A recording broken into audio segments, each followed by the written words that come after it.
दिश दिश फैला तमस हटेगा, दिश दिश फैला तमस हटेगा। मंच पर उपस्थित माननीय महेश भाई जी, डॉक्टर सुनील जी और इस सभागार में उपस्थित मातृशक्ति और नागरिक वृंद,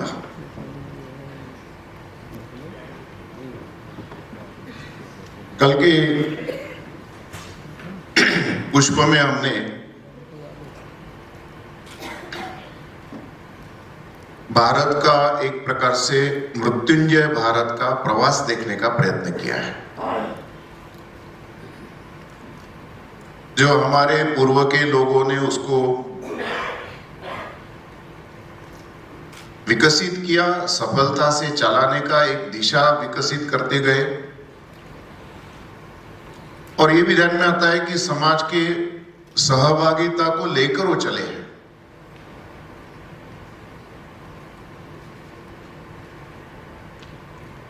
उसकी कुछ विशेषता भी कल हमने एक प्रकार से समझने की चेष्टा की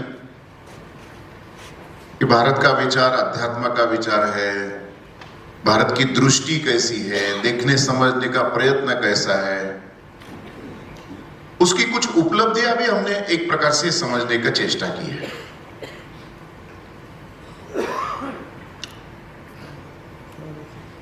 फिर हमारे देश पर हमारा एक स्वर्ण काल आया, स्वर्ण काल को आने की कुछ शर्तें हैं, उसको हमने समझने का प्रयत्न किया। स्वर्ण काल में हमारे देश का एक वैभव संपन्न राष्ट्र के नाते हमने विकसन किया, तो हमारे देश पर एक प्रकार से आक्रांता का तांता लगता गया। ग्रीक, हूण, शक, यवन, मुगल, अंग्रेज तक आते गए। उनके साथ हमारा संघर्ष चला, लेकिन उस संघर्ष में भी हमको ध्यान में आता है उसके प्रतिरोध खड़े हुए। उस प्रतिरोध करते समय केवल सत्ता का बदल होना चाहिए यह प्रकार नहीं था। हमारे देश के मूल स्वभाव को, मूल मिशन को अबाधित रखने का प्रयत्न हमारे उस समय के लोगों ने किया है। वो छत्रपति शिवाजी महाराज हो, राणा प्रताप हो, गुरु गोविंद सिंह हो, छत्रसाल हो, कोई भी हो, इन्होंने इसी प्रकार से रखा है। स्वयं को राजा बनना ये उनके मन में कल्पना नहीं थी। उनके मन में कल्पना यही थी, ये जो हमारे समाज जीवन का अखंड प्रवास चल रहा है उसको आज भी ठीक से रखना है। ये जो बाहर के तंत्र आकर हमारे देश को तोड़ने का प्रयत्न कर रहे हैं, हमारे प्रवाह को तोड़ने का प्रयत्न करते, उसके विरुद्ध में वो खड़े होकर अपनी ध्वजा लेकर उन्होंने प्रयत्न किया। अंग्रेज आया तो अंग्रेज के समान भी हमको ये दिखाई देता है। अंग्रेज लोगों को समझने में बहुत समय लगा, क्योंकि उनकी जो दृष्टि है वहां पर विकसित हुई उन्होंने इस प्रकार का भाव कभी समझा ही नहीं था। अभी अभी हमने 2 साल पहले आजादी का अमृत महोत्सव मनाया, उसमें अनेक प्रकार की कथा कहानी हमारे सामने आई। शायद देश भर में इसका एक नया कलेक्शन बन गया, अनेक नए नए संशोधन होकर कुछ विषय हमारे सामने आ गए। उसमें एक ब्रिटिश आर्काइव्स में एक मेजर जेरविस मेली का एक कथन उसमें आता है। उन्होंने उनके बायोग्राफी में वहां लिखा हुआ है, तो अंग्रेज अधिकारी के नाते ये जो छोटा नागपुर क्षेत्र आता है, विदर्भ का छोटा भाग, छत्तीसगढ़, झारखंड का आधा भाग, इसको छोटा नागपुर क्षेत्र कहते थे। उस छोटा नागपुर क्षेत्र में वो अपने शासन प्रशासन को लागू करने के लिए निकला। कुछ सेना साथ में लेगी और वो भाई ये हमारा एरिया है, ये हमारा एरिया है, यहाँ हमारा राज्य चलने वाला है, आपको इतना टैक्स देना पड़ेगा, यही उनकी टर्म्स कंडीशन रहती थी। वो लेकर निकला, तो उसने वर्णन किया है कि जब मैं छोटा नागपुर क्षेत्र के कोर एरिया में पहुंचा तो मुझे दिखाई दिया कि मेरे सामने बड़ी मात्रा में लोग ऐसे खड़े हैं लाइन लेकर, उसके पीछे और दूसरे लाइन, उसके पीछे और एक लाइन है, वो ढोल ताशे बजा रहे हैं, बड़े रिदम से बजा रहे हैं, शांति से खड़े हैं, कुछ गाना गा नहीं रहे, मैंने उनको कहा कि आप हट जाइए, मुझे अंदर जाना है, मुझे यहां जाकर अपना राज्य का झंडा लगाना है, मुझे इस क्षेत्र में अधिकार अपना बताने के लिए भेजा गया है। वो कहते मैं इतना जोर से बोल रहा हूं, कोई सुनने के लिए तैयार नहीं था। तो उन्होंने बाद में ऑर्डर किया कि फायर करने के बाद वो जो सैनिक उसके साथ में थे उन्होंने आदमी को मारने का प्रयत्न किया। तो वो कहते हैं कि लगभग 150-200 लोग जो पहले लाइन में खड़े थे वो गिर गए, मर गए। लेकिन मुझे आश्चर्य लगा कि एक भी आदमी भागा नहीं, एक भी आदमी भाई हम गलती किया हम नहीं करेंगे ऐसा बोलने का प्रश्न ही नहीं। थोड़ा समय और 10 मिनट और 20-25 मीटर पीछे जाते, फिर फॉर्मेशन में खड़ा होकर अपनी वही पद्धति से जीवन अपनी रचना दिखाते रहते। तो उसने अपने आत्मचरित्र में लिखा है कि हम किस लोगों से लड़े, जो तो शस्त्र उनके हाथ में था नहीं, शस्त्र केवल हमारे हाथ में था, हम हार गए हैं, वो जीत तो हो गए है। इस प्रकार की भावना मातृभूमि की रक्षा की, अपने धर्म की रक्षा की हमारे समाज में व्यक्त हुई है। और बाद में हमको पता है विवेकानंद, योगी अरविंद, महात्मा गांधी, लोकमान्य तिलक, लाला लाजपत राय, मदन मोहन मालवीय, इन लोगों ने हमारे देश का आध्यात्मिक राष्ट्रवाद बढ़ाने की चेष्टा की है। इन सबके केंद्र बिंदु में उनका चिंतन मनन देखिए। लोकमान्य तिलक गीता रहस्य के द्वारा हमारा कितना बड़ा एक प्रकार से उत्थान का दिशा बताने की चेष्टा कर रहे हैं। महात्मा गांधी जी हिंद स्वराज्य और साथ साथ उन्होंने हमारे देश के लिए ग्राम स्वराज्य, स्वराज्य, राम राज्य, सत्याग्रह, ये शब्द तो उनके जीवन से हमको मिले। हर कोई व्यक्ति अपने समाज के मूल को समझकर उसको प्रगटीकरण राजनीतिक क्षेत्र में देने का प्रयत्न करता है। कोई चतुर्सूत्री करते ना, उसमें भी देखिए उसी प्रकार के लोग, जिस प्रकार का अंग्रेजों का आक्रमण था उस प्रकार का उत्तर देने का समग्रता का प्रयत्न हमारे समाज के उस समय के लोगों ने किया है। और इसलिए हमको बहुत जल्दी एक प्रकार से हमारा देश स्वतंत्र हुआ है। अंग्रेजों ने हमारा नुकसान भी बहुत किया है, हमारे अनेक व्यवस्थाएं तोड़ दी। मैं कल उल्लेख किया था कि लगभग 60-65 करोड़ ट्रिलियन डॉलर्स हमारे देश से लेकर गए। 60-65 हजार नहीं है, लाख करोड़ लोग इतना बड़ा पैसा लूट कर गए। शायद उसका अलग प्रकार से अध्ययन हो सकता है, करना भी चाहिए। केवल इतना ही नहीं तो उन्होंने हमारे देश में अनेक प्रकार के भ्रम फैलाने की चेष्टा की, जिसकी शिकार आज भी हम लोग दिखाई देते हैं। यहां तक मुझे लगता है कल हम आने का प्रयत्न किया है। हमको पता है गत शताब्दी दुनिया के लिए एक अलग प्रकार की शताब्दी रही। दुनिया में जो पश्चिम का एक मॉडल चला, उस पश्चिम के मॉडल में दुनिया के सामने दो बड़े संकट आ गए। पहला संकट आया असहिष्णुता का, इनटॉलरेंस का। वो प्रथम विश्व युद्ध हो, द्वितीय विश्व युद्ध हो, या फिर अनेक प्रकार के युद्ध के प्रकार हो। मैं एक आंकड़ा एक प्रकार से जोड़ रहा था, कितने करोड़ लोग मरे होंगे। तो गत शताब्दी में लगभग 11 करोड़ लोगों का एक प्रकार से मारना हो गया है, मर गए हैं। वो सांप्रदायिक के कारण, देश की सत्ता का एक प्रकार से दूसरे समाज के प्रति निष्ठुर एक प्रकार से व्यवहार के कारण, वो कम्युनिस्ट का आंदोलन चला उसके कारण, युद्ध से भी ज्यादा लोग इसमें भी मरे हैं। युद्ध में मरे हैं लगभग 8-9 करोड़ तो लोग दोनों विश्व युद्धों में मर गए। तो एक असहिष्णुता चल पड़ी है। पढ़ा लिखा समाज, प्रबुद्ध समाज अपने इनटॉलरेंस के दूसरे छोर पर जाते हुए दिखाई देता है। शायद वो स्वभाव हमारे समाज में भी आ रहा है क्या? जितना पढ़ा लिखा उतना अपने आप को एक प्रकार से स्वार्थी मानता है, जितना पढ़ा लिखा वो संकुचित होते ही दिखाई देता है। ये पश्चिम की देन है।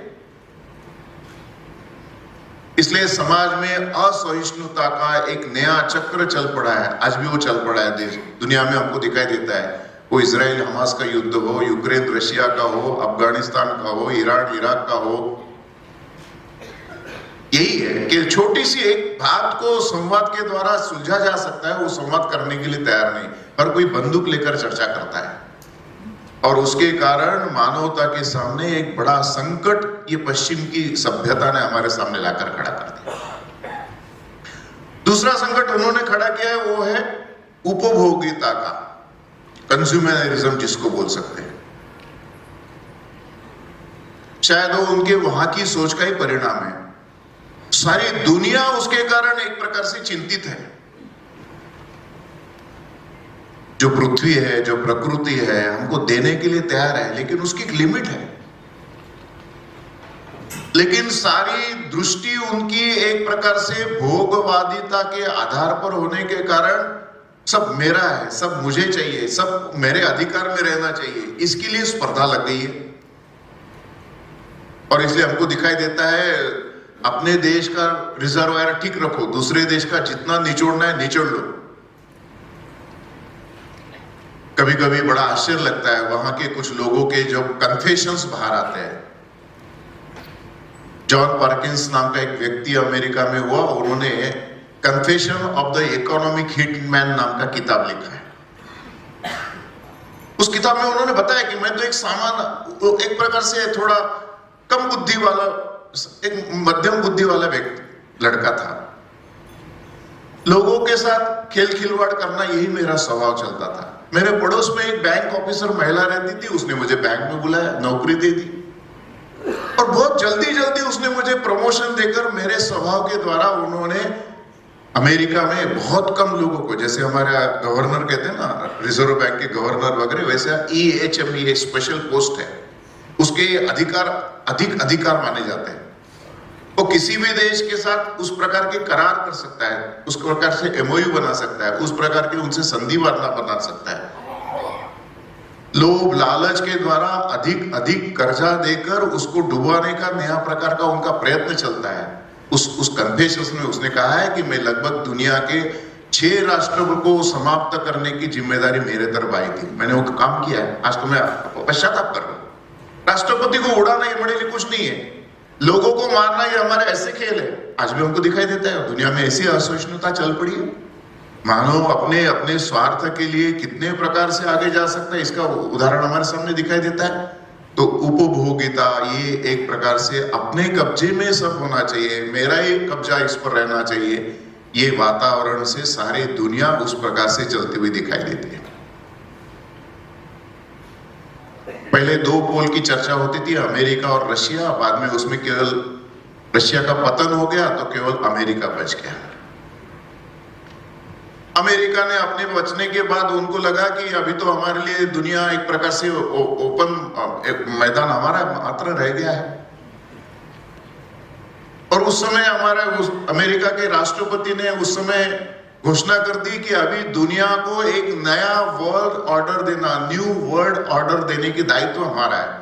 और उसको उन्होंने कहा ये व्हाइट मैन्स बर्डन है, ये हमारा बर्डन है दुनिया को ठीक करना।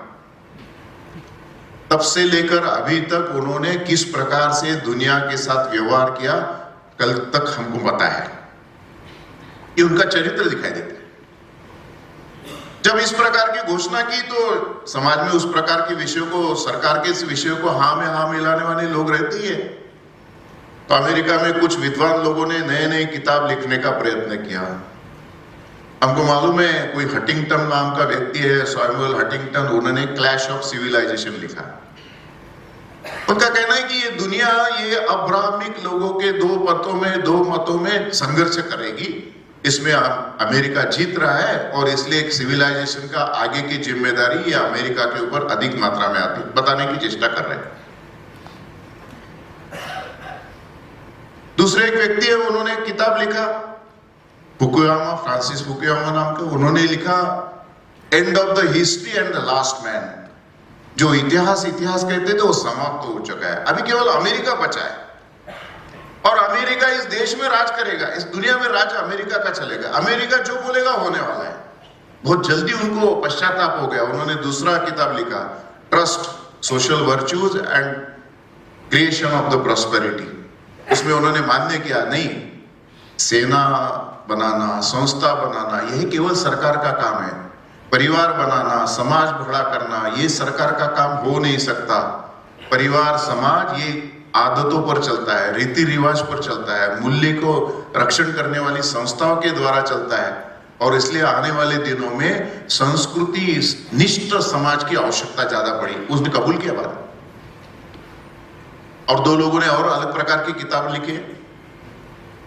एक एल्विन टफलर नाम का व्यक्ति है, उन्होंने किताब लिखा वॉर एंड एंटी वॉर। वो कह रहे कि आने वाले दिनों में समाज में जो चक्र चला है वो एक अलग पद्धति से चलेगा। ये केवल पंथिक धार्मिक संघर्ष नहीं है। वो कहता है ये प्री मॉडर्न, मॉडर्न और पोस्ट मॉडर्न, इस प्रकार के संघर्ष के प्रकार रहेंगे। मॉडर्निटी आ ही रही है और उसके द्वारा आदमी की भूख बढ़ती हुई दिखाई देती है। उसके लिए उस कब्जे में वो अपने अधिकार क्षेत्र बनाने की चेष्टा करता है। हम देखते हैं ना, एक स्मार्टफोन पहले कितना अलग प्रकार, हर फोन की पिन अलग रहती थी, उसको ही लेना पड़ेगा, नहीं तो फोन नहीं चलेगा। और बहुत गति से मॉडल बदलते रहते हैं। आप पुराने मॉडल का कवर भी मांगे तो मिलेगा नहीं। 3-4 साल पहले का मॉडल होगा और उसका कवर लेने के लिए जाएंगे तो मिलता नहीं। उतनी मोनोपोली उन्होंने बनाई। तो ये जो प्री मॉडर्न, मॉडर्न और पोस्ट मॉडर्न है, ये समाज की रचना की एक आवश्यकता बनेगी और इस आवश्यकता में राज्य राष्ट्र टूट जाएंगे। बड़े शहर एक अलग प्रकार की एंटिटी के नाते खड़े हो जाएंगे। ये सिद्धांत उन्होंने बताने की चेष्टा की। और एक व्यक्ति हो गया, उसने दूसरे प्रकार से लिखा, वो कहते future of capitalism. Lester Thurow नाम का व्यक्ति, उन्होंने फ्यूचर ऑफ कैपिटलिज्म लिखा। वो कहता है कि नहीं, ये जो मानवीय मूल्यों का पतन हो गया है परिवार समाज में, उसके कारण पूंजीवाद में ठहराव आ गया है और इसको अगर गति देना है तो हमको कैपिटलिज्म का संस्कृति के सभ्यता संस्कृति के आधार पर विकास का प्रयत्न देना चाहिए। और एक किताब तो बहुत लोगों ने आपने पढ़ा होगा, सेपियंस का, युवान हरारे का है। उन्होंने भी यही बताने की चेष्टा की कि भैया देखो, ये एक हिस्ट्री ऑफ ह्यूमन मैनकाइंड है। ये मानवीय मन का एक प्रकार से एक इतिहास हमारे सामने है। वो ज्ञान का युग है, कृषि का युग है, एकत्रित आने का युग है, साइंस का युग है। इसमें आदमी दिन प्रतिदिन स्वार्थी बनते जा रहा है और स्वार्थ की कक्षा में वो समाज को लूटते जा रहा है। वो केवल समाज को लूट रहा नहीं, वो प्रकृति पर हावी होते जा रहा है। प्रकृति के अनेक प्रकार की पेशियां समाप्त करते जा रहा है। अगर ये क्रम चलता रहा तो प्रकृति का असंतुलन पक्का है। प्रकृति इसका हम और एक प्रकार से धक्का देगी, इसकी चेष्टा कर रहे। तो दुनिया ने जो दो बड़ी एक प्रकार से विषय के साथ ताकत निर्माण की थी, वो मैंने कहा ना, उनके दो बड़े संकट सारी मानवता के सामने खड़े कर दिए। हम भी उस चपेट में दिखते हैं। हमारे देश में भी कभी कभी चर्चा होती है, शायद आप लोगों ने पढ़ा होगा, 7-8 साल पहले हिमाचल में जो कुल्लू मनाली है, उस ग्लेशियर में उन्होंने स्काई विलेज नाम पर एक विदेशी कंपनी ने वहां पर अपना कब्जा कागज बनाकर उसका एमओयू कर लिया था सरकार के साथ कि हम यहाँ पर एक ग्लेशियर में स्काई विलेज बनाएंगे। इस स्काई विलेज में दुनिया के लोग आएंगे, रहेंगे, जाएंगे, एंजॉय करेंगे। अलग प्रकार का एटीट्यूड है ना। ग्लेशियर पर स्काई विलेज आप कल्पना कर सकते हैं। हमारी सरकार ने मान्य कर लिया था उस समय के राज्य सरकार ने। वहां के लोगों ने आंदोलन किया, इसलिए वापस आना पड़ा। हमारे देश में घटना हो चुकी है। हमारे देश की 3 नदियों का बिक्री हो चुका था। भाई, नदी हमने निर्माण की है क्या? पानी हम बहाया है क्या? ये तो सालों साल से प्रकृति का खेल के नाते चल पड़ा है। उसका प्रवाह उसके आधार पर चलता है, लेकिन उसको बिक्री करने का ये जो संकट मानवता के सामने खड़े किए हैं, उस संकट का परिणाम है हमारे देश में भी उसके कुछ रूप हमको कभी कभी दिखाई देते हैं। और इसलिए दुनिया में एक नई चर्चा चल पड़ी है कि नहीं, हमको नई विश्व व्यवस्था देनी है। नई विश्व व्यवस्था से ही हमारे देश का भला हो जाएगा। अमेरिका के बारे में हम लोग सुनते हैं, उसका उल्लेख हमारे सामने बहुत आ गया होगा। अमेरिका बड़ा अपने आप में पजल है। फादरलेस अमेरिका नाम की चर्चा बड़ी मात्रा में चलती है। वो वहां के लोगों ने उसका बड़ा रिपोर्ट बनाकर भेजा है। परिवारवाद टूटे गए। बंदूक से मारने के क्रम वर्ष भर में वहां 1000-1200 के घटनाक्रम होता है, उसमें 40-50 हजार से एवरेज लोग मर रहे हैं, जिसका कोई संबंध नहीं है। गुस्सा है, गुस्सा प्रकट करने का बंदूक के आधार पर ही एक मार्ग उनके पास बचा हुआ है। ऐसे समाज का कभी हम लोग आदर्श मान सकते हैं क्या? नहीं, हम नहीं मानते। और इसलिए दुनिया में उसकी चर्चा वहां के समाज में भी चल पड़ी है। न्यू वर्ल्ड ऑर्डर के नाते क्या हो, नए नए समाज को गठन करने के विचार क्या हो। और इसलिए वहां के एक विद्वान संस्था, बड़ी संस्था चलाते हैं, इंटरनेशनल इंस्टीट्यूट ऑफ मैनेजमेंट, उनके एक प्रमुख डायरेक्टर ने, उन्होंने कहा कि अगर नई समाज बनाना है तो नए समाज के लिए 3 चीजों आधारभूत होनी चाहिए। पहला है स्पिरिचुअलिटी, अध्यात्म। दूसरा है मॉरल, नैतिकता। तीसरा है एथिकल कंपास। मुझे लगता है ये चीजें धीरे धीरे हमारे चिंतन के पास आती हुई दिखाई देती है। हमारे देश में इसका तो हमने बहुत पहले से अध्ययन किया है। हमारा देश ही इसी विषय को चला है। हमने इसको अपने रग रग में, हमारे समाज जीवन के अंतिम व्यक्ति तक पहुंचाने का बड़ा सहजता से प्रयत्न किया। दुनिया आज उसकी एक प्रकार से आवाज निकालते हुए दिखाई देता है। ऐसे समय में हमको ध्यान में आता है कि भारत की महत्ता ये अधिक अधिक आगे आती हुई दिखाई देती है। क्या भारत इसके लिए तैयार है? क्या भारत को उस दृष्टि में बनाने के लिए हम लोग तैयार है क्या? 2001 के पहले प्रारंभिक दिनों में यूनो ने एक मिलेनियम पीस समिट बुलाया।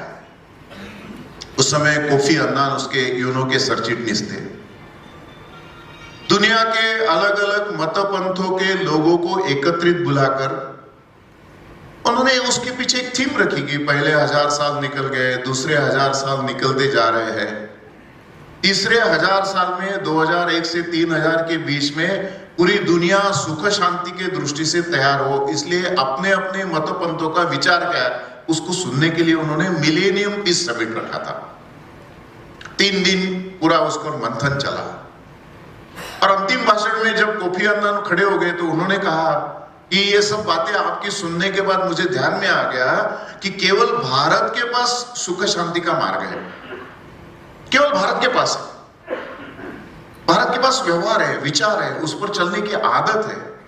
मैं भारतीय चिंतन को आग्रह करूंगा कि आप बिना मतांतरण किए देश के, दुनिया के 500 करोड़ लोगों को सुख शांति का मार्ग दिखाइए। यूनो को चर्चित हमको मार्ग दिखाने की आग्रह कर रहे हैं। तो भारत को भारत रखना यह हमारी बड़ी जिम्मेदारी बनती है। हमारी दिशा उस प्रकार की रहनी चाहिए। उसके लिए हमको अधिक अध्ययन करने की आवश्यकता है, उसके बारे में और चिंतन करने की आवश्यकता है। मैं उस पर जरूर आऊंगा। लेकिन ये जो भारत का एक अवसर आया है, मैंने कल उल्लेख किया कि 75 साल में हमने कुछ कम किया होगा, कुछ अच्छा भी किया है। हमारे देश दुनिया में एक नाम लेने लायक हमारे देश की कुछ विज्ञान की प्रगति हुई है। शिक्षा में हम आगे चल चुके हैं। कम्युनिकेशन हमारे यहाँ बदलते हुए दिखाई देता है। हमारी मिलिट्री पावर अच्छी बनती हुई दिखता है।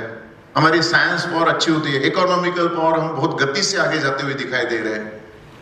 दुनिया आश्चर्यचकित है कि ये देश भी आगे जाने वाला मान रहे हो। उन्होंने सैंक्शन देना प्रयत्न एक प्रकार से उल्लेख करना शुरू कर दिया कि हम 2030-35 में हम लोग $30 ट्रिलियन की एक प्रकार से इकोनॉमी रहेंगे।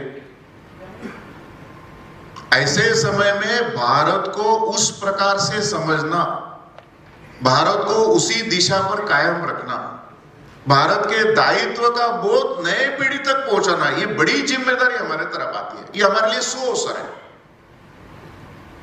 क्यों? हमारे पूर्व के लोगों ने वो जो अध्ययन किया है, जो हमारे समाज में रग रग में पहुंचाने का प्रयत्न किया है, दुनिया उसको जानती है। ये इस प्रकार के लोग हैं। अनुभव भी मिला। आजकल एक शब्द चलता है BC and AC, before corona after corona. शब्द तो लगभग आई है। और दुनिया ने अनुभव किया कि कोरोना के समय जो भारत का व्यवहार रहा, ये बड़ा अद्भुत रहा। दुनिया को लगता था कि ये तो डेंसिटी वाला एरिया है, ज्यादा जनसंख्या, घनी जनसंख्या के बड़े बड़े शहर है, और यहां अगर कोरोना चल पड़ेगा तो कितने करोड़ों लोग मर जाएंगे, ऐसा एंटीसिपेशन वो कर रहे थे। अनुमान करने के उनके प्रयत्न चल रहे थे। बड़ा आश्चर्य लगा उनको कि भारत ने उस पर अपना एकदम बदलाव कर दिया।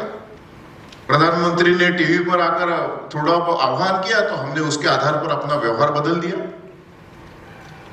और तो सबसे बड़ी एक प्रकार से अनुभव तो तब मिला कि जब देश में हमारे यहाँ पर जो मजदूर वर्ग था एक शहर से अपने मूल शहर की तरफ जाने लग गया। संख्या बड़ी है, बहुत बड़ी संख्या है। लगभग सरकार अंदाज कर रही है कम से कम 30 लाख लोग उस समय पैदल चले इधर उधर आने जाने के लिए। मैं उस समय उड़ीसा में क्षेत्र प्रचारक था, तो गंजाम जिला में गया मैं। कोरोना थोड़ा ठीक होने के पश्चात हिम्मत करके जब जाना शुरू हो गया तो मेरे सामने उन्होंने एक बैठक इस प्रकार की रखी थी, तो मुझे आश्चर्य लगा। वो केरल से पैदल आए थे गंजाम तक, उड़ीसा प्रांत में, कम से कम 700 किलोमीटर से ऊंचा। किसी के मन में दुख नहीं है, किसी के मन में कोई कष्ट भी नहीं हुआ, क्योंकि समाज ने पूरी व्यवस्था कर ली। वो कह रहे कि बड़ा अद्भुत आनंद आ गया। हम भाषा नहीं जानते, तमिल की भाषा नहीं जानते, हम मलयालम भाषा नहीं जानते, हम कन्नड़ भाषा नहीं जानते, लेकिन पैदल जा रहे हैं तो ऐसे लोगों को स्वभावतः सामने आकर उसको खिलाना पिलाना, छोटा बच्चा है तो दूध देना, चप्पल टूट गया तो चप्पल बनाकर देना, स्वभाव बनाया। मुझे लगता है ये हमारी विशेषता रही। कोरोना के समय हमने उसको अनुभव किया। दुनिया उसको समझ रही है कि भारत ये अलग प्रकार का देश है। भारत एक प्रकार से आज भी उसका वैश्विक चिंतन ये विश्व हित वाला है। दुनिया अपना स्वार्थ पहले सोचता है, बाकी का बाद में सोचता है। भारत ऐसा देश नहीं है, भारत विश्व का पहले सोचता है। हम लोग सैटेलाइट उड़ाते हैं, हमको मालूम है हमारे देश के सैटेलाइट जो हमारे स्टेशन है वहां पर हम गरीब देशों के लिए फ्री सैटेलाइट सर्विस दे रहे हैं। गत 10, 12, 15 साल से हमारा ये एक मिशन चल पड़ा है, बड़ी मात्रा में चल पड़ा है। दुनिया उसको अनुभव करे। हमने वैक्सीन बनाया तो वैक्सीन दुनिया में पहुंच गया। हमने बहुत कम पैसे में दिया, फ्री देने के प्रयत्न किया। दुनिया अनुभव कर रही है कि ये देश हमारा विश्व मित्र देश है, विश्व सहायक देश कोई होगा तो भारत है। और धीरे धीरे उनकी कल्पना दिन प्रतिदिन पक्की होती जा रही है। भारत ही केवल विश्व गुरु का हकदार है। ये भारत में नहीं बोल रहे, बाहर के लोग भी बोलना शुरू कर दिया। बाहर के लोग भी मानते हैं भारत ही केवल इसका हकदार है। दुनिया के नेतृत्व करने की क्षमता, दुनिया को दिशा देने की क्षमता किसी के पास उपलब्ध है तो भारत के पास है। ये विश्वास दुनिया के लोग भी विचार कर रहे हैं। क्यों? क्योंकि जैसे भगवत गीता में कहा ना, दैवी संतुष और आसुरी शक्ति का जो संघर्ष चलता है, उनको अनुभव आ गया कि ये दुनिया के बाकी जो देश है, जो बड़े बड़े देश अपने आप को कह रहे हैं, अमेरिका, चाइना, रशिया जैसे देश, ये तो आसुरी शक्ति के लोग हैं। ये अपने स्वार्थ के बाहर जल्दी विचार नहीं करते। अपने स्वार्थ परिपूर्ण होने के बाद उनका निस्वार्थ शुरू होता है। भारत ऐसा देश नहीं है। भारत दैवीय शक्ति का देश है और उस देश को सिरमौर करना, इस देश को आगे ले जाना, इस नाते से उनकी भी अपेक्षा दिखती है। हमारा अनुभव आ गया होगा G20 के समय, इसके अनेक प्रकार के अनुभव हमारे सामने आए। हम धीरे धीरे उस दिशा में जा रहे हैं जो हमारी मूल दिशा थी। विश्व की शांति का और मानव एकता का एक मिशन लेकर चलने वाला हमारा देश रहा है। पूजनीय गुरुजी ने जब आप लोग विचार धर्म पढ़ते हैं तो पहला ही जो चैप्टर है उसमें उन्होंने जागतिक लक्ष्य में संगठन की भूमिका, इस विषय का पहला उसमें प्रकरण आता है। उसमें उन्होंने गुरुजी ने यही बताया कि भारत का सामने जो मिशन दिया है वो मानव एकता और विश्व कल्याण को प्रस्तावित करना भारत के द्वारा। ये हमको ईश्वर ने दिया, ईश्वर प्रदत्त एक प्रकार से मिशन दिया है। उस मिशन के अनुकूल बनाने के लिए संघ उसका एक छोटा सा माध्यम है। समाज को आगे बढ़ाना है, समाज को आगे ले चलना है। और धीरे धीरे इस प्रकार से विषयों को लेकर चलने वाला हमारा समाज बहुत गति से आगे आता हुआ दिखता है। मुझे लगता है ये हमारे लिए एक प्रकार से समझने की बात है। मैं ये भी मानता हूं कि हमारा जब उत्कर्ष चल पड़ा है तो हमारे सामने कुछ कष्ट के विषय भी सामने आते हैं। भारत का उत्कर्ष होते समय उसका रोध कैसे खड़े करना, उसके बारे में संभ्रम कैसे खड़े करना, यहाँ पर अनेक प्रकार की फॉल्ट लाइन है। उस फॉल्ट लाइन पर एक प्रकार से डिजाइन लेकर इकोसिस्टम खड़ा करते हुए भारत के मन को कलुषित कैसे करना, इसका प्रयत्न हमारे सामने दिन प्रतिदिन होते हुए दिखता है। मुझे लगता है ये आज का चैलेंज है, इसको भी हमको प्रतिकार के नाते इसका विषय खड़ा करना पड़ेगा। मैंने कल उल्लेख किया था, आज भी उल्लेख कर रहा हूं, हिडनबर्ग कंपनी हमारे सामने है। 10-12 साल पहले आई और 2-4-5 रिपोर्ट प्रकाश की है, तो कंपनी बंद कर दिया। क्यों किया मालूम नहीं, हो गया मिशन उनका। दुनिया में कोई नॉन व्हाइट लोग, गोरे लोग छोड़कर कोई श्रेष्ठ आदमी हो सकता है क्या? उनके मन में नहीं आता है। आजकल टीवी में चर्चा चल रही है यूएसएड की, सोरोस की चर्चा चलती है। वो मिशन बनाता है, दुनिया में कलेक्शन करता है भारत के विचारधारा को रोकने के लिए, भारत के उत्कर्ष रोकने के लिए कुछ ना कुछ निमित्त निकालता है। भाई आप एंटी डेमोक्रेट के हो, आप तो अल्पसंख्यक पर अत्याचार करने वाला हो, कुछ ना कुछ विषय लगाता है और चर्चा वही करते हैं। भारत के उत्कर्ष को समाप्त करने के लिए, दूर करने के लिए उनके प्रयत्न दिखाई देते हैं। चर्चा हमारे सामने आती है। और एक चर्चा दुनिया के लोग करते हैं, दुनिया में प्रबुद्ध लोगों ने भारत को रोकने का किस प्रकार का डिजाइन बनाया होगा आप कल्पना कर सकते हैं। वो कहते हैं कि ये जो दुनिया में रेसिज्म के नाम पर जो संघर्ष चल रहे हैं, इसका मूल भारत में है। क्यों? भारत में जातीयवाद ने उस रेसिज्म को जन्म दिया है। और जातीयवाद ये हिंदू के कारण आ गया, तो हिंदू को डिसमेंटल करो, इसलिए डिसमेंटलिंग हिंदू, ग्लोबल हिंदुत्व, इसको तो दुनिया के समाज एक प्रकार से सेमिनार लेने के लिए तैयारी करते हुए दिखाई देते हैं।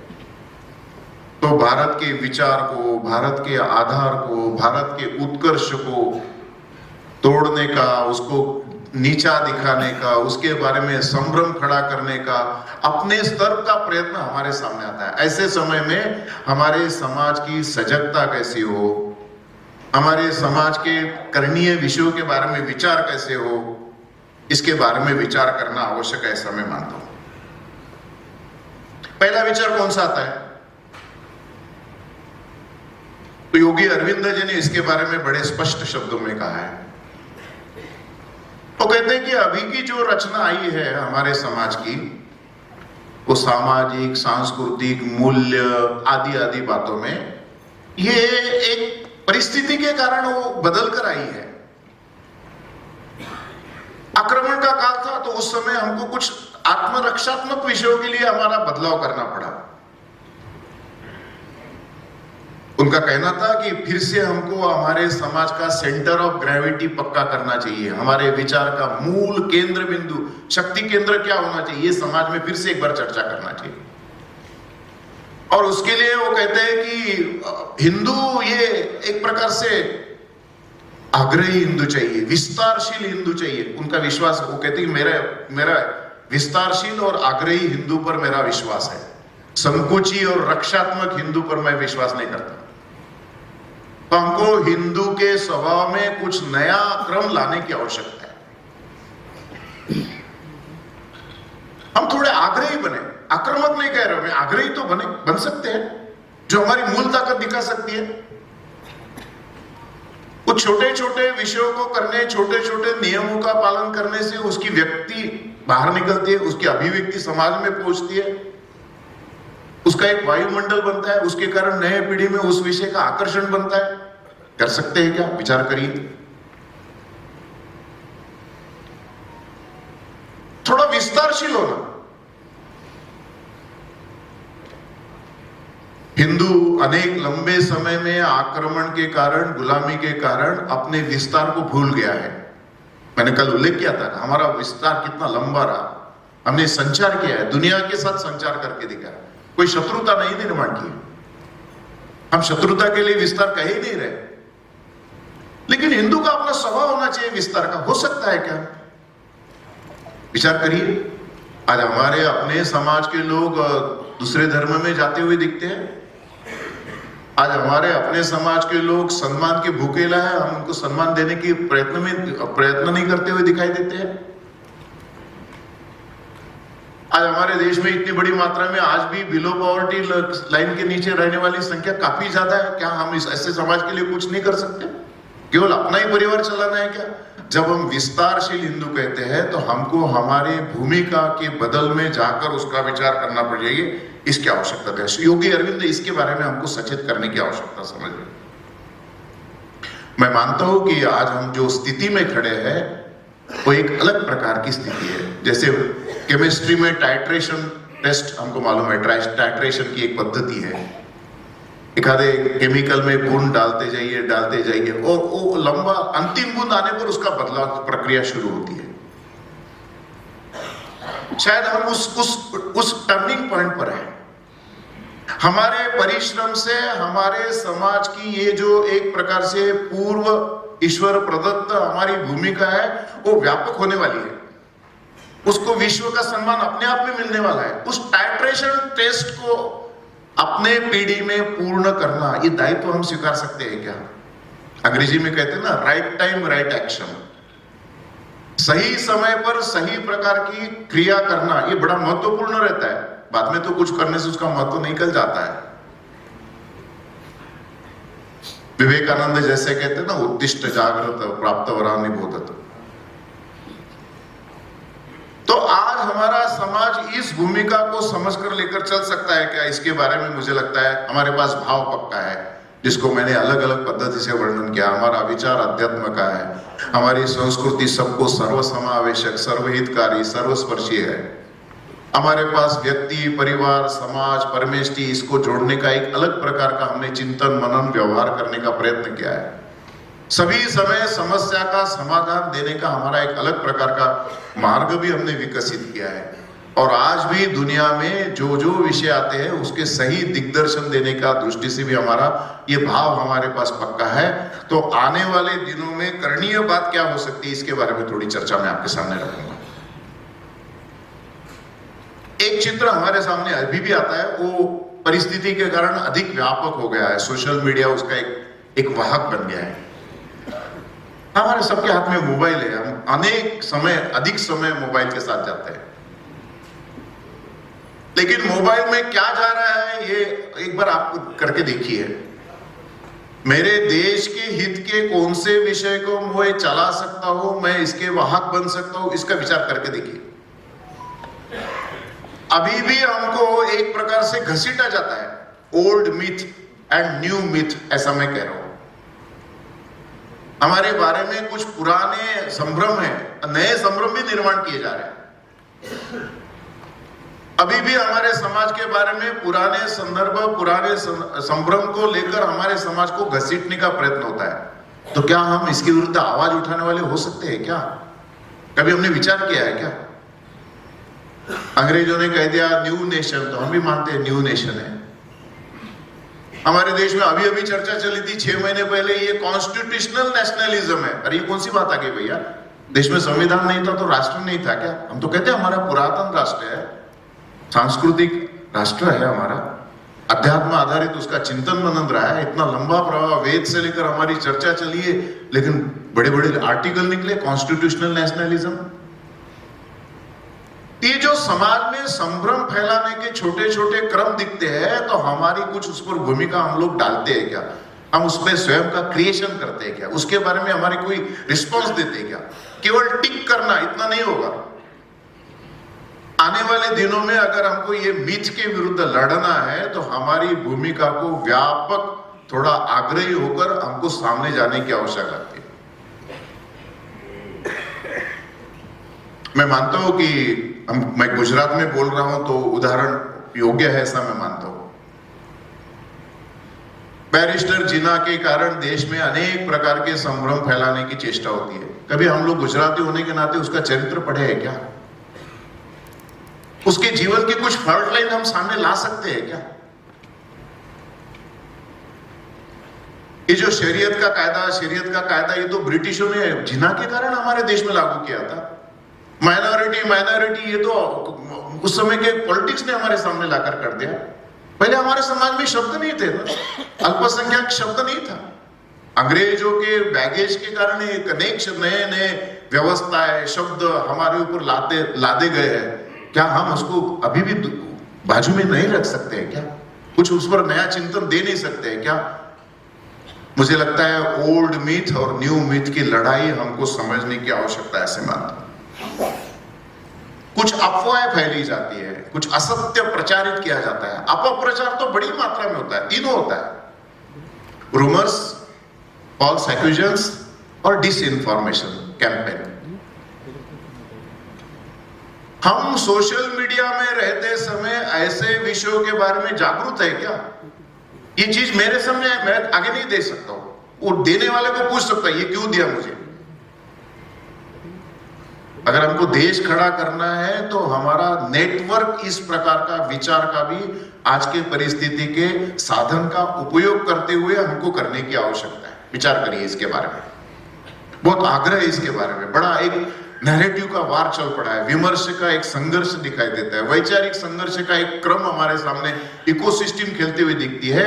ऐसे समय में इस विषय को समझकर हर व्यक्ति को इसके लिए संलग्न करना, हर व्यक्ति को इसके लिए खड़ा करना, ये दायित्व समाज के कुछ प्रमुख लोगों का बनता है। हम उसका मार्ग खोल सकते हैं कि इसके बारे में विचार। एक चीज हमारे सामने रही है जो कल भी मैंने उल्लेख किया था कि हमारे समाज के प्रवाह में हमारे समाज के अंदर दोष आ गए, स्पृश्य अस्पृश्यता आ गई, ऊंच नीचता का भाव आ गया, और आजकल पॉलिटिक्स ने उसको और एक प्रकार से पक्का किया, तो उसका पॉलिटिकल वोट बैंक के नाते भी विचार होते रहता है। चुनाव है मतलब जाति का समूहीकरण पहले सबके सामने आ जाता है। तो क्या हम ये जो संघर्ष काल में हमारे समाज में दोष निर्माण हुए उसको मुक्ति दे सकते हैं क्या?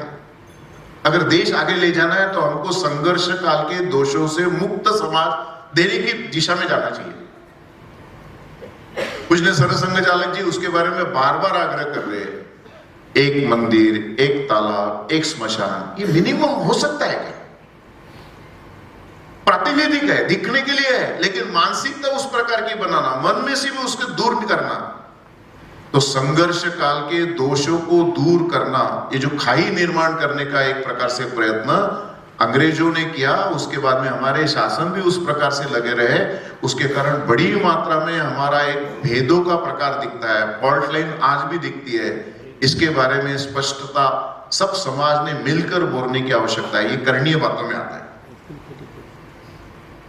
दो तीन चीजें हमारे सामने नए प्रकार से आ रही है, जिसकी चर्चा शायद आपके सामने अलग प्रकार से एक व्याख्यान में होगी, ऐसा मैं मानता हूं। विमर्श के अंदर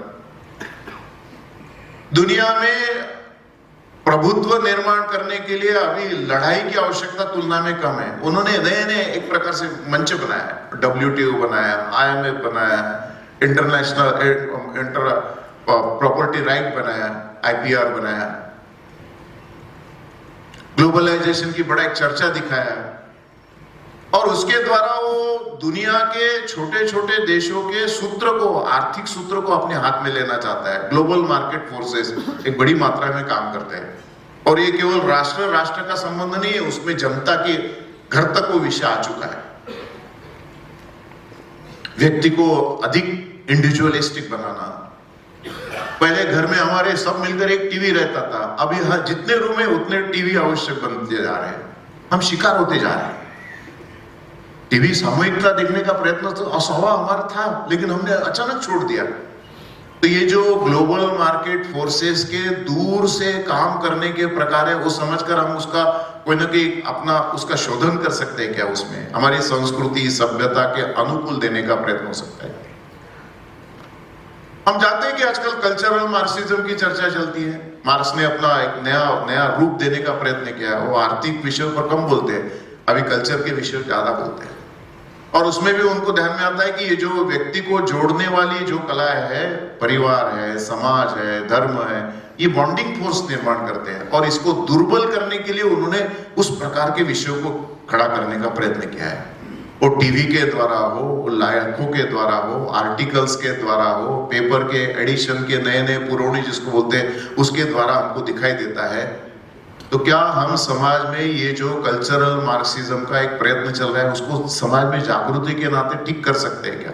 और नया चित्र आ गया वोकिज्म का, हमको मालूम है। OTT फॉर्म हमारे सामने है, नेटफ्लिक्स हमारे सामने है, निर्बंध एक प्रकार से प्रस्तुति चल पड़ी है।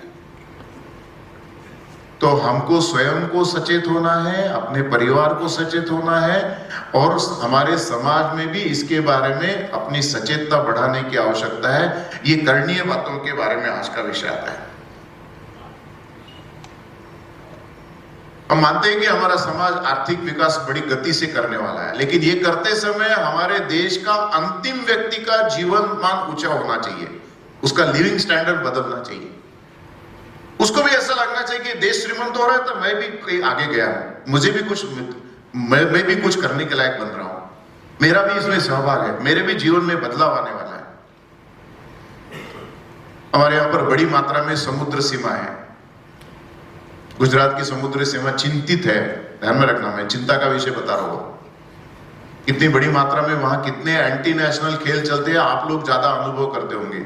तो क्या सीमावर्ती क्षेत्र में ऐसे विषयों को आर्थिक विकास का नया मॉडल दे सकते हैं क्या? वहां के लोगों में एक प्रकार से सीमावर्ती क्षेत्र के नाते जो जागृति है वो लाना है, वो पलायन ना करे उस प्रकार की व्यवस्था निर्माण करना है और एक सजगता लाना है। राष्ट्रभाव व्यक्त करने वाला एक सजगता उनके मन में आना चाहिए। नहीं, मैं देश का घटक हूं और राष्ट्रीय विषयों से मैं जुड़ूंगा नहीं। कर सकते हैं क्या हमारा प्रयत्न? तो छोटे छोटे विषयों को, करणीय बातों के बारे में विचार करना चाहिए। कुछ दीर्घकालीन समस्या है, जैसे हमने पर्यावरण की समस्या हमको दिखाई दे रही है। जरूर भारत उसमें अभी भी ठीक है ऐसा मानते हैं, पश्चिम के देश तो उसके बारे में बड़ी मात्रा में चिंतित है। आजकल विज्ञान में ग्लोबल वार्मिंग के साथ साथ एक नई चर्चा चलती है, उसका नाम दिया है उन्होंने इकोलॉजिकल फुटप्रिंट। मानव अपने जीवन में जितनी चीजें मां की कोख से बाहर आने के बाद उपभोग करता है, वो सब चीजें हमको प्रकृति मां देती है। मैं कपड़ा पहनता हूँ, मैं खाना खाता हूँ, मैं पानी पीता हूँ, मैं लकड़ी यूज कर रहा हूँ, मैं पेट्रोल यूज कर रहा हूँ, मैं लोहा यूज कर रहा हूँ, सब चीजें मुझे प्रकृति मां देती है। प्रकृति मां को बनाने के लिए एक समय चाहिए। अभी तक क्या होता था, आदमी खर्चा करता था प्रकृति के वास्ते, आदमी खर्चा करता था प्रकृति पास अपने आप था। अभी बदल हो गया है, आदमी खर्चा कर रहा है प्रकृति बना रही है, आदमी खर्चा कर रहा है प्रकृति बना रही है, रेशियो बदल रहा है। दुनिया में अनेक जगह इसके रेड अलर्ट चल पड़े हैं। हमारे देश में अनेक जगह पीने के पानी की समस्या की भी चर्चा हमारे सामने आ चुकी है। चेन्नई में हम लोग देखा, लातूर शहर में 3 महीने रेलवे से पानी पहुंचाने का काम करना पड़ा। गूगल ने अपने स्वयं के प्रज्ञा से, स्वयं के अपने मिशन के नाते उन्होंने दुनिया के जो मैप लेते हैं ऊपर से, उनको ध्यान में आ गया है। गत 8 आजकल चर्चा चलती है स्टार्टअप्स की, बड़ा अलग लगता है। मैं इंदौर शहर में गया था तो वहां संपर्क प्रमुख के नाते उन्होंने मेरे स्टार्टअप के एक परिवार के घर में जाने का तय किया, उनके साथ भोजन भी रखा था। उनके पिताजी एक सामान्य अगरबत्ती बनाने का छोटा सा काम करते थे। 30-40 परिवार, महिला, उनके आधार पर अगरबत्ती बनाना, अमुक तमुक बिक्री करना, पीढ़ी दूसरी पीढ़ी उनकी वही काम करती थी, उसमें संतुष्ट थे। लेकिन दोनों बेटे पढ़ गए, उन्होंने IIT में काम किया, दुनिया का छोटा सा अनुभव लिया, वापिस आ गए। वापिस आकर उन्होंने Z+ नाम की कंपनी बनाई। टीवी में ऐड देखते हम लोग, दोनों लड़के, दोनों IIT किया। उन्होंने, मुझे बड़ा आश्चर्य लगा कितनी बड़ी हिम्मत कर रहे हैं। आज उनके पास लगभग 7,000 मजदूर काम कर रहे हैं और उनका कंपनी का टर्नओवर दिन प्रतिदिन, मैंने कहा ना, वो आइकॉन की तरफ जा रहा है, यूनिकॉर्न की तरफ जा रहा है। मैंने पूछा इसका मटेरियल कहां से लाते हैं? बोले हम वियतनाम से लाते हैं। बोले वियतनाम से लाते हैं? इतने दूर से कैसे क्या लाते हैं? नहीं, वहां सस्ता मिलता है, भारत से भी सस्ता मिलता है। हमको दुनिया में आगे जाना है तो हमारे कुछ चौखटें तोड़नी पड़ती है, नए नवाचार करना पड़ता है, नई कल्पना लेकर चलने का आग्रह बनाना पड़ता है, तब दुनिया के साथ हम आगे जा सकते हैं। शायद ऐसी सक्सेस स्टोरी हमारे पास में है क्या? हमारे अड़ोस पड़ोस में हो सकती है क्या? मैं भी उसका एक भाग बन सकता हूं क्या? छोटे छोटे बातों के बारे में, नवाचार के नए नए कल्पना लेकर चलना, यह हमारा स्वभाव बनना चाहिए।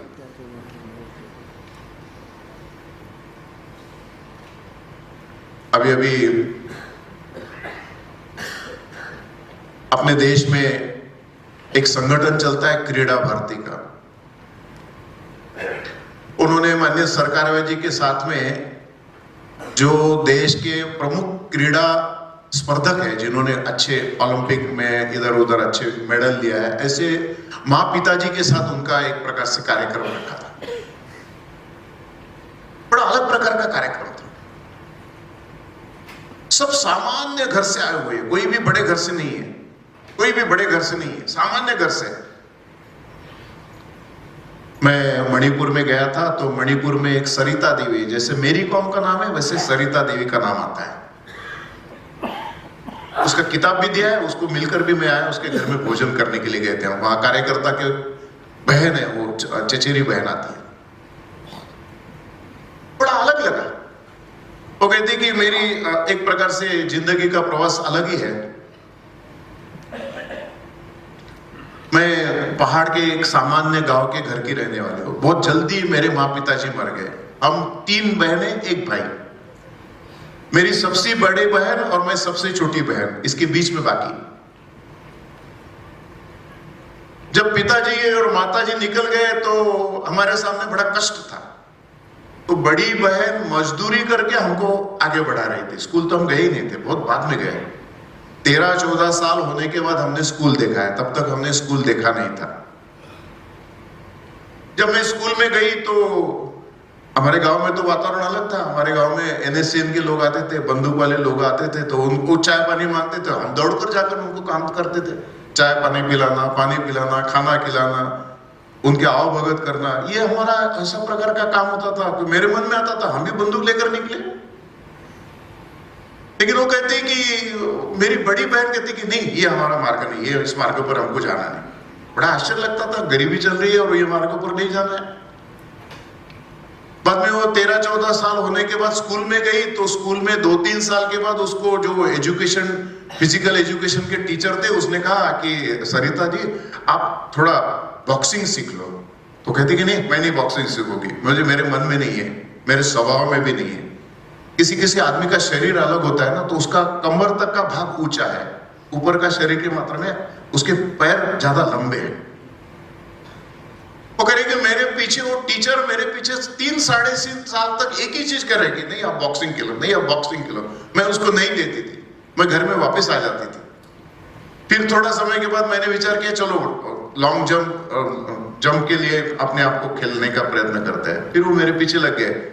फिर एक दिन मैंने उसको हाँ कहा, और जिस दिन मैंने हाँ कहा उस दिन से मेरा भाग्य बदल गया। बहुत कम समय में, केवल 6-6.5 साल में मैं ओलंपिक तक निकल गई। सिल्वर मेडल मिला है उसको ओलंपिक का। नई कल्पना को पकड़ना, उसको चलाने वाला समाज में हमारे यहाँ पर अनेक प्रकार के इसके ऐसे गुण विशेष पड़े हुए हैं, अनेक स्पार्क है। क्या हम ऐसे लोगों को जोड़ सकते हैं? क्या हमारे समाज में अच्छा कुछ करने वाले लोग कोई ना कोई सहायता मांग रहे हैं, कोई ना कोई प्लेटफॉर्म मांग रहे हैं, कोई ना कोई अपने परिचय के साथ उनका काम का सहभाग मांग रहे हैं। क्या हम ऐसे लोगों के तक अपना विषय ले जा सकते हैं? क्या विचार करके देखिए। नवाचार, नव कल्पना को आगे बढ़ाना, ये हमारा बड़ा दायित्व होता है जब देश आगे बढ़ाना है।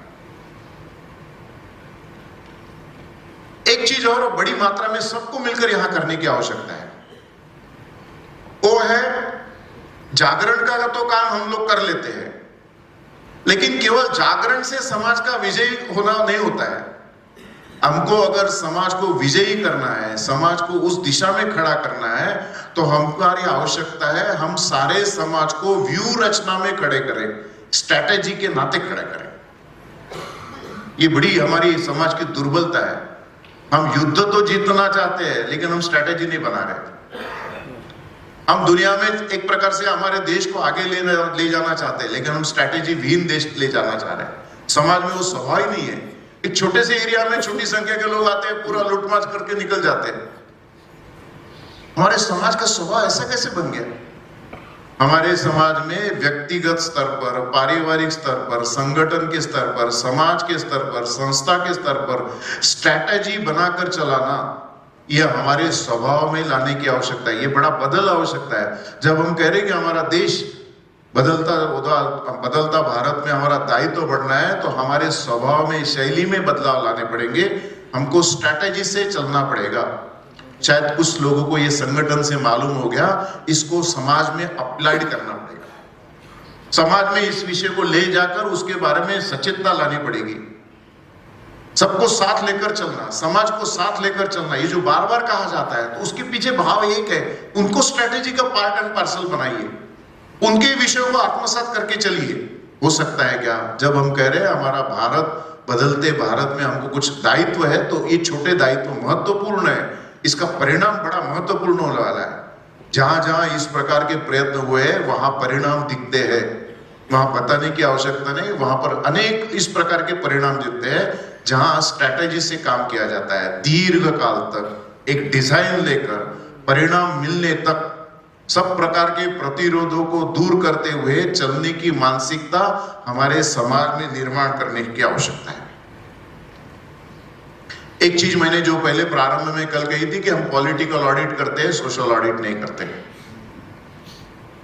हमारे समाज में हमको व्यक्ति निर्माण का काम समाज को भी जारी रखना है, ये केवल संगठन का काम मात्र नहीं है। हम जानते हैं कि हमारे समाज में होता था, केवल व्यक्ति निर्माण का काम नहीं, तो हमारे यहाँ पर सृजनात्मकता भी चलती थी, रचनात्मकता काम अपने आप आगे बढ़ता था, और परिस्थिति के अनुकूल जो आवश्यक काम है उसके बारे में भी चर्चा हमारे समाज में होती थी। आज हमारा स्वभाव में हमने सब चीजें सरकार पर छोड़ दी है, सरकार करेगी, सरकार नहीं करती, सरकार ऐसा करती, सरकार वैसे करती, इस पर ही हमारी चर्चा अटक जाती है। हमारे शास्त्र हमको ऐसे बताते हैं कि समाज को आगे ले जाना है, देश को आगे ले जाना है, तो उसमें 33% केवल व्यवस्था का भाग है, 33% समाज का है और 33% परिवार का है। हमारा दायित्व ज्यादा है, एक परिवार के नाते हमारा दायित्व अधिक है, समाज के नाते दायित्व अधिक है, सरकार का बहुत छोटा दायित्व है, 33 1/3 है केवल। हमारे मूल चिंतन को लेकर हमारे कुछ उदाहरण हमको प्रस्तुत करने की आवश्यकता है। शायद ये संभव है, ये करने की आवश्यकता पड़ेगी। जब हम बदलता भारत के विषय में चर्चा कर रहे हैं, तो हमारा काम बनता है कि हम इस दिशा में थोड़ा स्मार्ट बने। हम अपने स्तर पर हमारी समस्या का समाधान दे रहे हैं, हम अपने स्तर पर समस्या का सोल्यूशन, लंबा सोल्यूशन देने की स्थिति में जा रहे हैं। हम कुछ प्रिवेंटिव चीजें कर रहे हैं, प्रिकॉशनरी कुछ मेजर्स कर रहे हैं। समस्या होने के बाद तो विचार करना अलग है, पहले ना हो इसका विचार तो कर ही सकते हैं। तो हमारे समाज में उस प्रकार के विषयों को लेकर चलने वाली स्ट्रैटेजी बनाकर सहभागिता का निश्चितता करते हुए चलने वाला समाज खड़ा करना, ये बदलते भारत में हमारा महत्वपूर्ण दायित्व है, जिसके बारे में मैं आपको आग्रह करूं। स्वभाव बनाना पड़ेगा, त्याग का स्वभाव बनाना पड़ेगा, बुद्धि का समर्पण लाया है, थोड़ा प्राण आवश्यकता पड़े तो वहां पर राष्ट्र रक्षा के लिए प्राण देने तक का विषय आ सकता है। अपना धन ये राष्ट्र के लिए समर्पित है, ये बनाने पड़ेंगे। अंतिम व्यक्ति की सेवा के लिए स्वयं को उपलब्ध होना पड़ेगा। ये 5 गुण है, उसको संन्यास भाव कहिए, ब्राह्मण, क्षत्रिय, वैश्य, शूद्र भाव, कुछ भी कहिए, लेकिन स्वभाव यही चाहिए, हर व्यक्ति में होना आवश्यक। ये जब इस विषय से हमारा समाज इन गुणों के समुच्चय के साथ खड़ा हो जाएगा, तो बदलता भारत ये और गतिमान होकर हमारे सामने आएगा। हमारे पूर्व के लोगों ने इसके बारे में बड़ी स्पष्ट शब्दों में हमारे देश के भविष्य के बारे में बताया। स्वामी विवेकानंद हो, योगी अरविंद हो, महात्मा गांधी हो, पूज्य गुरुजी हो, इन्होंने बड़ी स्पष्ट शब्दों में इसके बारे में हमारे सामने कहा है। तो वो कहते हैं कि हम कोई भविष्य वक्ता नहीं है, लेकिन हमको स्पष्ट दिखाई दे रहा है कि भारत मां पुनः एकदा उच्च सिंहासन पर बैठ के हो रहे, अधिक दैदीप्यमान होकर जग को एक प्रकार से विश्व गुरु के स्थान पर बैठकर जग तो दुनिया को मार्गदर्शन करने की स्थिति में जा रही है। महात्मा गांधी जी भी यही कहते हैं कि आज हम थक गए हैं, और ये ठहराव हमारे थकान के कारण है। जिस दिन ये थकान दूर हो जाएगी, उस दिन यहाँ का हिंदू तो फिर से एक नए ताकत के साथ दुनिया के सामने खड़ा हो जाएगा, और दुनिया को फिर से मार्गदर्शन करने के एक स्थिति में दैदीप्यमान हिंदू खड़ा हो जाएगा। संभावना है हमारे सामने। पूज्य गुरुजी ने यही कहा, आज जो दुनिया में एक प्रकार से मानव अहित करने वाली विचारधारा जो है, वो पूंजीवादी हो, साम्यवाद की हो, समाजवाद की हो, कोई भी हो, ये दुनिया की विचारधारा है, भारत में आकर यहां पर समाप्त हो जाएगी। उनका अंतिम यही है, उनका विनाश यहां तय है, उनको यही आना पड़ेगा। क्यों? यहाँ संघ रूपी भगवान जग गया है। यहाँ मूल हमारे समाज का जो स्वभाव था, हमारे समाज का जो ईश्वर प्रदत्त दायित्व था, उसको लेकर चलने वाला समाज यहाँ खड़ा होता हुआ दिखाई देता है। और वही इन सारे विषयों की विचारधाराओं के विनाश के लिए पर्याप्त है। मुझे लगता है हमारे पूर्व के लोगों ने हमारे बारे में एक अपेक्षा व्यक्त की है। उस अपेक्षा को पूर्ति के लिए आवश्यक उस प्रकार की दिशा को पकड़ना और उस दायित्व को प्रत्यक्ष अपने जीवन में क्रियान्वित करते रहना, एक मिशन बनाकर चलना। शायद हमारे पूर्व के लोगों ने मिशन किया था और उसके कारण उस सुवर्ण काल हमने अनुभव किया। आज की पद्धति में अगर हम दुनिया के सामने उस प्रकार से आगे जाना चाहते हैं तो उस दिशा और दायित्व के प्रति सजग होकर हम अपने व्यक्तिगत मिशन को, पारिवारिक मिशन को, समाज के मिशन को, संगठन के मिशन को ट्यूनिंग करते हुए, उसके साथ अपनी व्यू रचना में साथ चलने का स्वभाव खड़ा करते हुए आगे जाएंगे तो हमारे पूर्व के लोगों का जो उन्होंने जो स्वप्न हमारे सामने रखा था उसको बहुत जल्दी साकार होते हुए हम लोग देखेंगे। पूज्य सरसंघ चालक जी कहते हैं कि मैं पहले सोचता था कि बहुत दूर है, परम वैभव का एक स्वप्न दूर है, लेकिन वो गति से सामने आ रहा है, वो बहुत गति से हमको आगे प्रकट होते हुए दिखता है। शायद हम लोग भाग्यवान हैं, उस काल को हम अपने आंखों से देखने के लिए जरूर हमारे सामने चित्र आते हुए दिखाई देता है। उस चित्र को साकार करने के लिए उस प्रकार की शक्ति बुद्धि हमको भगवान दे, यही प्रार्थना करते हुए मेरा कथन मैं यहाँ समाप्त करता हूं।